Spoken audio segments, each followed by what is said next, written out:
Old age home में गीता ज्ञान का सेशन करते हुए पंडित जी थोड़े से नर्वस तो थे ही।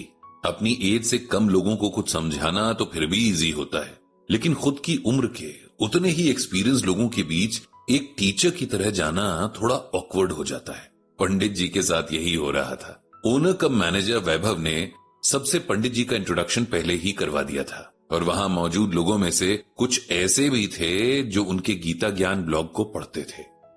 इन लोगों से आमने सामने की मुलाकात से पंडित जी बहुत खुश हुए। सेशन शुरू करते हुए पंडित जी ने एकदम इनफॉर्मल वे में सबसे बात शुरू की। सब कैसे हैं, खाना पीना कैसा है, किसी किस्म की कोई परेशानी तो नहीं, वगैरह वगैरह। इन सवालों से बातचीत का माहौल तैयार हो गया। तब पंडित जी ने अपनी बात शुरू की। उन्होंने बताया कि किस तरह वैभव ने बड़े प्यार से उन्हें यहां इनवाइट किया था और उन्हें यहां आकर कितना अच्छा महसूस हो रहा था। फिर उन्होंने सबसे पूछा कि क्या उनके मन में ऐसा कोई सवाल है जिसका जवाब वे गीता में पाना चाहते हैं। ऐसे तो कई सवाल हैं।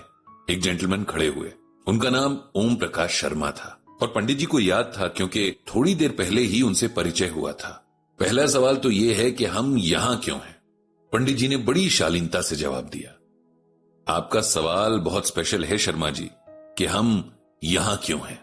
हम में हम सब शामिल हैं। आप सब, मैं, वैभव जी और यहां तक कि इस दुनिया का हर इंसान जो जहां है, जिस हाल में है, वो वहां किस वजह से है, ये समझना बहुत जरूरी है। श्रीमद् भागवत गीता में भगवान श्री कृष्ण ने बहुत बार कहा है और बहुत साफ साफ कहा है कि भगवान को किसी से भी कोई दोस्ती या दुश्मनी नहीं है, कि किसी का भाग्य तो अच्छा लिख दें और किसी के भाग्य में बस दुख ही दुख लिखे जाएं।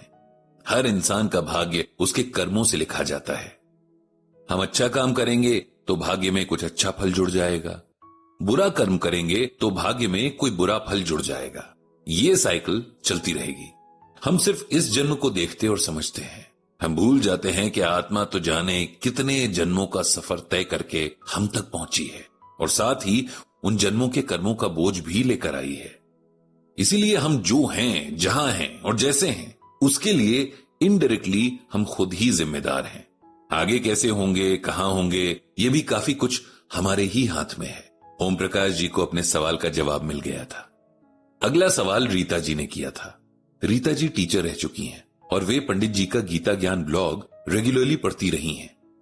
कई बार उन्होंने ब्लॉग में भी अपने सवाल पूछे थे और पंडित जी ने पूरी कोशिश की थी कि उनके जवाब गीता में से ढूंढकर उन्हें दे सके। जब इस ओल्ड एज होम में आए थे तो पंडित जी नहीं जानते थे कि रीता जी भी उन्हें यहां मिल जाएंगी। उनसे मिलकर पंडित जी बड़े खुश हुए। रीता जी ने पूछा, पंडित जी ये बताइए कि भगवान हमें किस रूप में मिलते हैं? अगर कोई भगवान की भक्ति करता रहे, उनके बताए रास्ते पर ही चलता रहे, तब भी उसे कैसे पता चलेगा कि भगवान उसे किस रूप में मिलेंगे? पंडित जी ने रीता जी के सवाल का जवाब इस श्लोक के साथ दिया, ये यथा माम प्रपद्यन्ते तांस्थतैव भजाम्यहम् मम वत्रम अनुवर्तते मनुष्या पार्थ सर्वशः। इस श्लोक में भगवान श्री कृष्ण अर्जुन से कहते हैं कि हे अर्जुन, जो मनुष्य मुझे जिस प्रकार भजता है, यानी जिस इच्छा से मुझे याद करता है, उसी के अनुरूप मैं उसे फल देता हूं। जो मेरे जिस रूप को प्यार करता है, उसे उसी रूप में मिलता हूं। इसका मतलब सिंपल वर्ड्स में यह है कि भगवान श्री कृष्ण बता रहे हैं, संसार में जो मनुष्य जैसा बिहेवियर दूसरों के साथ करता है, दूसरे भी उसी तरह का बिहेवियर उसके साथ करते हैं। उदाहरण के तौर पर जो लोग भगवान को मोक्ष पाने के लिए याद करते हैं, उन्हें मोक्ष मिल जाता है। जो किसी और इच्छा से प्रभु का स्मरण करते हैं, उनकी वो इच्छाएं भी भगवान के आशीर्वाद से पूरी हो जाती हैं। कंस ने हमेशा भगवान को मृत्यु के रूप में याद किया, इसीलिए भगवान ने उसे मार दिया। हमें भगवान को वैसे ही याद करना चाहिए जिस रूप में हम उन्हें पाना चाहते हैं। रीता जी को भी उनके सवाल का जवाब मिल गया था। अब एक के बाद एक सबने अपने अपने सवाल पूछे। सेशन खत्म ही होने वाला था कि अभी तक चुपचाप बैठे सबकी बात सुन रहे एक बुजुर्ग, जिनका परिचय वैभव ने रमेश जी के तौर पर पंडित जी से करवाया था, उन्होंने पंडित जी से यह सवाल पूछा, जिस तरह हमारे कर्मों की वजह से हम यहां हैं, क्या हमारे बच्चों को भी हमें इस उम्र में यहां छोड़ने की सजा मिलेगी? पंडित जी जानते थे कि यह सवाल कोई न कोई जरूर पूछेगा।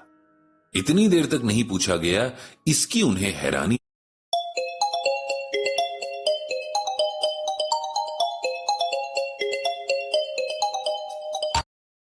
का जवाब इस तरह से दिया, हर आत्मा को उसके कर्मों का फल जरूर मिलता है, लेकिन उससे पहले हमें एक और सच है जिसे एक्सेप्ट करना जरूरी है।